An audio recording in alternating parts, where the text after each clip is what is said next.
My name is Leslie Brathwaite. I'm a mix engineer. Some of the people I've worked with over the years include Outkast, Cardi B, Beyonce, Jay-Z, of course Pharrell. Certainly worked with Lil Uzi Vert. I've mixed pretty much most of his records, most of his hits. Had the opportunity to mix EXO Tour Life and Money Longer and a few other of his big hits. In the case of Neon Guts, Pharrell produced it in LA. When he is talking to me about what he's looking for from a track, he often uses colors and textures as a way to describe it. Neon Guts kind of is self-explanatory. You know, you want it to kind of feel organic, feel bright, feel fluid, and kind of like neon. So in this particular session, I'll go through a little bit of my workflow and how I kind of approach things and my thought process as to what plugins I use, how I approach the music and the sound and what I'm trying to accomplish. So I will start off and just play it. And I got a colorful aura, like I got neon guts. And I got a colorful aura, like I got neon guts. So each individual vocal track. A question I get a lot is it cheating to use the Waves tune on every track? I think what happens is people confuse the function of plugins like this, and it's not cheating. It's trying to achieve a certain sound. In this particular song, they are going for a slightly futuristic, robotic kind of sound on the vocals, but not too heavy. It's not, it's not going super robotic. It's just enough to kind of give it a little bit of flavor of futuristic, and you want it on every vocal, and it's about consistency. The other question I get is, well, why would you use something called a Waves tune or something that's used for tuning on tracks that don't even have specifically singing on them? And we'll explore that right now. And a lot of it is the texture. A lot of it even though when you're talking, you still have some melodic quality to what you're saying, and the Waves tune can kind of throw some of those notes around to give it that same feel of futuristic, slightly robotic. You never stayed in Kahlua. I push it now on my shooter. You can hear some of the melodic quality when he says, out of my shooter. And it does the same thing with the note transition in his words to where you never stayed in Kahlua. I push it now on my shooter. Flooding my chain and it. So it still has the effect. It still overall encompasses the effect of that futuristic, slightly robotic sound. It has a texture and a tone to it, and it works. And it's one of those things where you're trying to create consistency over all of the tracks, and that's why I use it on almost every vocal track in the song. Yeah, you never stayed in Kahlua. I push it now on my shooter. Flooding my chain and it Gucci. I don't want that girl, she moody. Yeah, you never stayed in Kahlua. I push it now on my shooter. Flooding my chain and it Gucci. I don't want that girl, she moody. It's always helpful to know the key of the song or the key that you're trying to achieve the tuning in. In this particular song, it's B minor. I select right here, B, natural minor. And then you kind of get to play with some of the parameters, like the speed at which you want it to kind of interact. The note transition determines how smooth it's going to jump between notes. The lower numbers represent a more robotic type feel. I like the fact that it has the keyboard laid out so I can kind of see and pick which notes I want to come in or out, subtract. I'm getting to see the tuning working in real time here. So these are Pharrell's vocals right here. And I got a colorful aura, like I got neon guts. That's the first plugin I would put on the actual audio to kind of achieve that sound. As I have like all of Pharrell's vocals or all of Uzi Vert's vocals in this particular case, feeding my aux track. The same space and elements that you hear and feel from Pharrell is kind of the same space and elements you want to feel and hear from Lil Uzi Vert. So first thing I do, I take a subtractive approach. I like to remove what I don't like first. In this case, I'll listen for S's and anything that's too poignant. I'll remove those S's. I'll use the de-esser to kind of just make sure we're keeping tabs on anything a little too, And I got a colorful aura, like I got neon guts. It may sound a little muddy at first, but I kind of know where those S's are going to get poignant or where they kind of can tend to jump up a lot. And I got a colorful aura, like I got neon guts. So that last S on guts, neon guts, I just want to make sure I got the de-esser kind of engaged. It's not really doing much at this particular stage. Sometimes what you'll find as an engineer, as a professional, is we tend to do things that feel comfortable, that just kind of sit in our minds as the comfortable thing to do. It's like an athlete where they have a set of things that they do before they play. They might wear yellow shoestrings, or they might tap their heels 3 times before they go out on the court. It's kind of the same thing with engineers sometimes, with mixers sometimes, where I just want to know the de-esser is on there. I want to know it's doing something very slightly. Sometimes it's not a whole lot. It just makes me feel better. And as I do other things in the chain, it then serves a function, at least in my brain, to kind of even things out. So from there, the RE6, little light roll off again, you can see on the low end. And I got a colorful aura, like I got neon guts. Kind of clears up the bottom a little bit to kind of take away some of that low-end muddiness that can tend to translate to nasally muddiness, depends on the voice.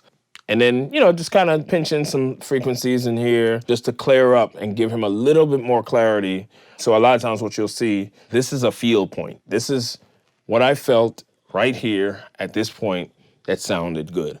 I am not one of those minds that gets into a whole lot of frequencies and points and numbers. And in this song I rolled off 60 hertz here and 50 hertz here. And that's kind of not how my mind operates when I use plugins. And that's why I like a lot of the visual EQs, because I just go in and I just start moving. And if it feels right, I leave it alone.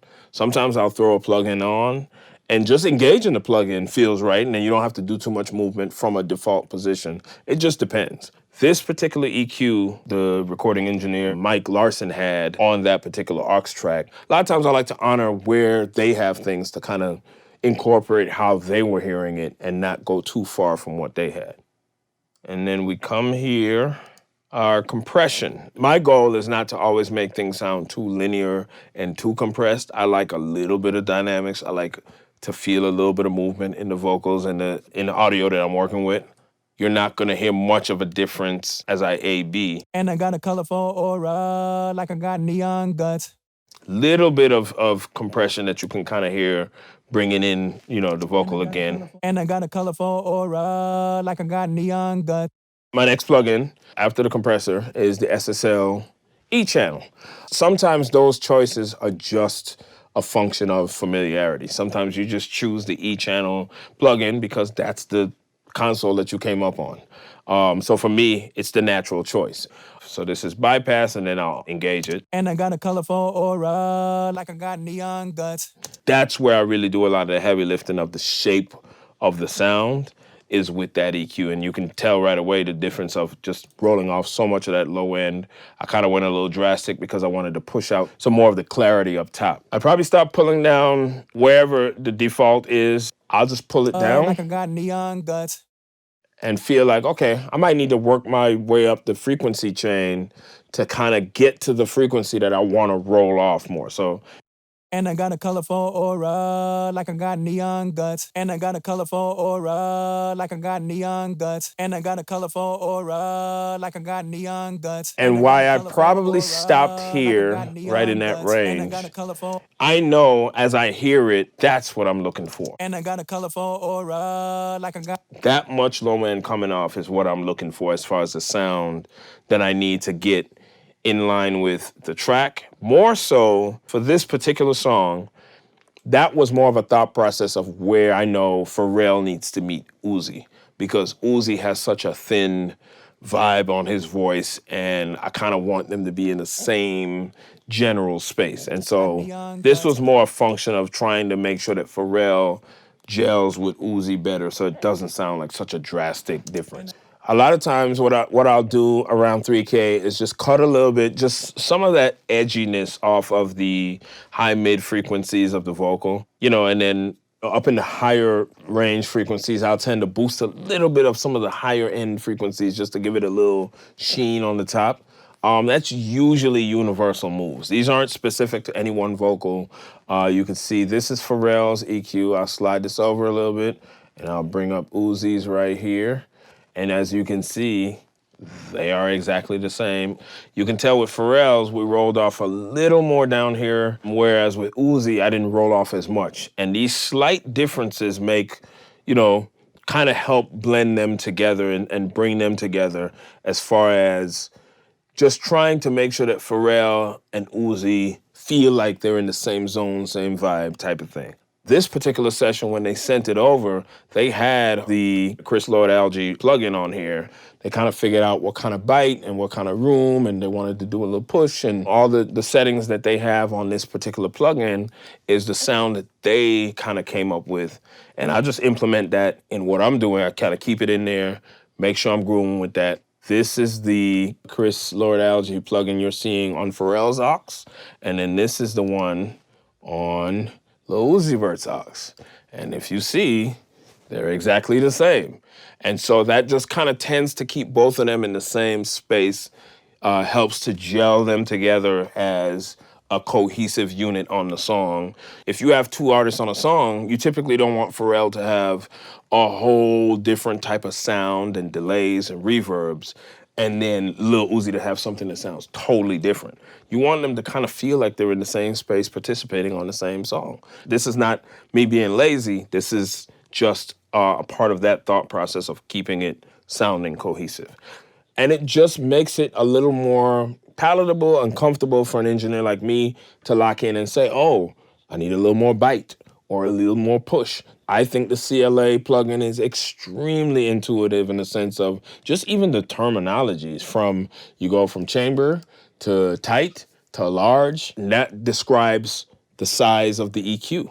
That's the terms that we use as engineers, and coming up in this industry, those were the terms I used. I used tight and large and chamber. I didn't use specific numbers and all that kind of stuff. So this is intuitive and it's a good tool. I got love for you haters. Ain't you tired of enslaving? Come with us, make some... The first parameter I plugged in represents the low end, the lower frequencies in his voice. It doesn't make a huge difference, but it does have a slight effect. Paper, cause you should own what you label. Treble, that's the bite. You can have it either at bite, you can have it at top, you can have it like ridiculous. But let's move on to the compression. I got love for you haters. Ain't you tired of enslaving? Come with us, make some paper. So you can see, as I move through the different parameters of compression, you can hear the compression jumping in. And then next one would be the reverb. And you'll hear, even though it's very low, it's a pretty large chamber. I got love for you haters. Ain't you tired of enslaving? Come with us, make some paper. Cause you should own what you label. And then the very last one was the delay, and they had it on quarter, and then you can hear the slight delay in the back. I got love for you haters. Ain't you tired of enslaving? Come with us, make some paper. Cause you should own what you label. A nice toolbox of just some cool little tricks and trinkets that is great to add on there. So the next plugin in the chain is going to be our 76, one of our classic compressors. This particular compressor is doing the heavy lifting as far as this vocal is concerned. You can definitely hear and feel the shape of the compression. It really adds to the sound of the compression. I got love for you haters. Ain't you tired of enslaving? Come with us, make some paper. Cause you should own what you label. And to the untrained or average ear, that just simply sounds like a volume jump. But it also, it compresses, it brings it in your face, it adds some characteristics to the signal. At that point, once everything jumps up, the compression works on the high-end frequencies a certain way and you hear them. Now I want to come back and attack it with a de-esser from a standpoint of just toning down some of those brittle S's that tend to jump in. It's going to be same frequency range, and then this kind of helps control some of the crazy S's that may jump out and sound a little too harsh or a little too crazy. Love for you haters. Ain't you tired of enslaving? In this case, it's working a little... Come with us, make some paper. Little drastically, because I didn't want Pharrell to sound too kind of almost sounds like a very thinny, top-endy, sheeny thing that sometimes it works and sometimes it doesn't. And in this particular song, I wanted to kind of steer more away from that. I got love for you haters. Ain't you tired of enslaving? Come with us, make some paper. And how that translates to the average artist, a lot of times the artists will say, you'll mix a song, and one of the first comments you'll hear as a mixer is, especially from the hip-hop, pop world, or hip-hop driven world is, man, I sound too clean. And so a de-esser is a good way to dirty up a vocal because it brings a lot of that top end sheen off. It kills some of those bright S's, which translates to some people's minds as clarity, but the average, like I said, the average rapper, producer that's hip hop driven will then say, muddy me up a little bit. I want to sound grimy. I want to sound dirty. That's a very efficient way of accomplishing that. Yeah, you never stayed in Kahlua. I put Chanel on my shooter. And then this is with it on. Yeah, you never stayed in Kahlua. I put Chanel on my shooter. And then to sum up the vocal chain, a lot of times I will then come back and throw the R compressor on just to tame things down a little bit, little light compression.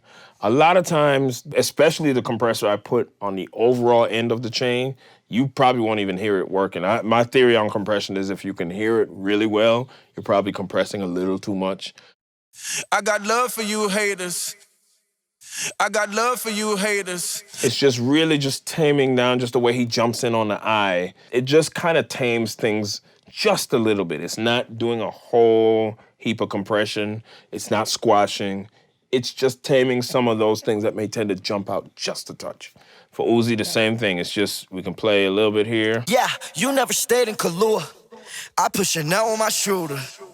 And then with it in. Yeah, you never stayed in Kahlua. I put Chanel on my shooter. So it's all about just keeping that vibe of how thin or how thick each person's vocal is to kind of keep them in the same general space so that they don't sound too far off from each other. A lot of times with overdubs, ad-lib tracks, it's about the function of how they fit into the recording. For some records, they are just meant to hang in the back, just be an accent, just sound like some crowd noise, just kind of come in. These particular overdub tracks for Lil Uzi Vert, on the audio, I used the wave tune to just kind of stay in line with what he was doing and the sound that he has. Lord.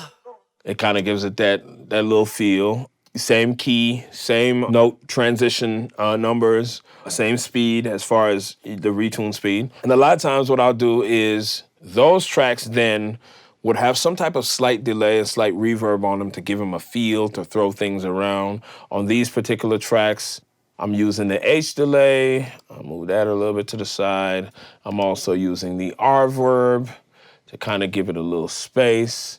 I'm also using the S1 imager. And the S1 imager just kind of helps place things in the stereo realm, in the stereo spectrum, just kind of widens things up a little bit, widens up these effects, the reverbs, the delays, to kind of spread things out and not keep everything in the same space. With ad-libs and overdubs, to try to maintain their presence but not drawing away from the main vocal, I think really, to be honest with you, is just a function of volume and levels. And a lot of times we can tend to get too in our heads in the mix about what we're doing, and we don't revert to the more basic things, which is it's just levels and volumes. And so like you hear right here with Uzi, where you have the main vocal. Never stayed in Kahlua. I put Chanel on my shooter. So even the whys and the yeahs and all the little things that come in the background, so that they don't overpower the vocal, I think it's just really a function of your levels that you keep them at. In this particular song, I didn't bust the ad-libs into a separate set of auxes. I used the same aux that Uzi's lead is bust to, is the same aux the ad-libs are bust to. I didn't separate how I EQ them. The auxes, when you bust them to different auxes, that's usually a function of wanting to EQ them differently from the leads. I wanted to keep that feel the exact same. So it's just a tool of efficiency. If you know you're not gonna do any different ad-libs or different EQs, I just use the exact same aux. This aux right here with all these plugins where you have the de-esser, the REQ, the R compressor, you have the SSL, you have the CLA, the 76, the de-esser, and the compressor again.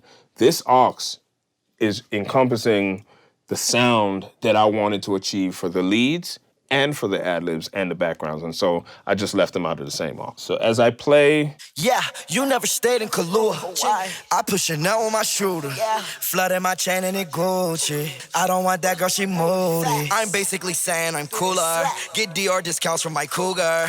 Back in the 6th grade, I got them bad grades. I was in love with my tutor. See, musically, Lil Uzi trapping, man. It happens a couple times in the song where Uzi kind of just does this whole dark thing. He goes in, I'll play a little piece of it so you know what I'm talking about. It is this thing right here. And as you can see, we have our trusty friend. This is like my favorite delay of all time. I love this delay for a whole lot of reasons. A, because it's a delay, it works, it just does what it says. And it's a simple tool. You figure out, do you want a quarter note delay? Do you want a quarter triplet, eighth delay? You know, it's very intuitive, very straightforward. You see your BPMs, you know how much your feedback is gonna be here. And the other thing I like about the H delay too is as you play with it, and you can automate this, as you play with the different parameters and you play your sound, you get all these quirky like effects like.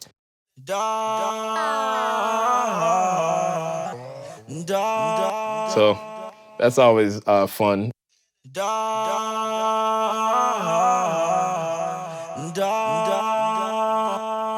Like I said, it's a beautiful piece of gear.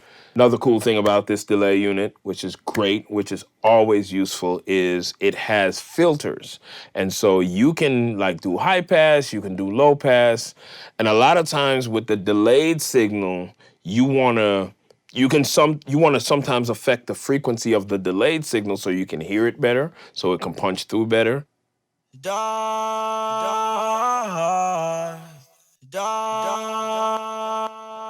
So right there I can roll off. And now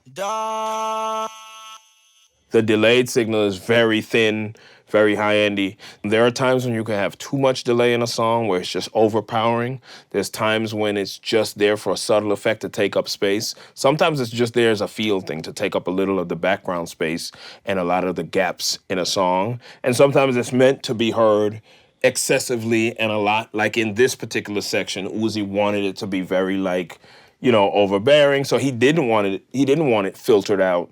And as a background piece, he wanted it as a part of the actual sound where the delay was heavy and just real dominant in that space.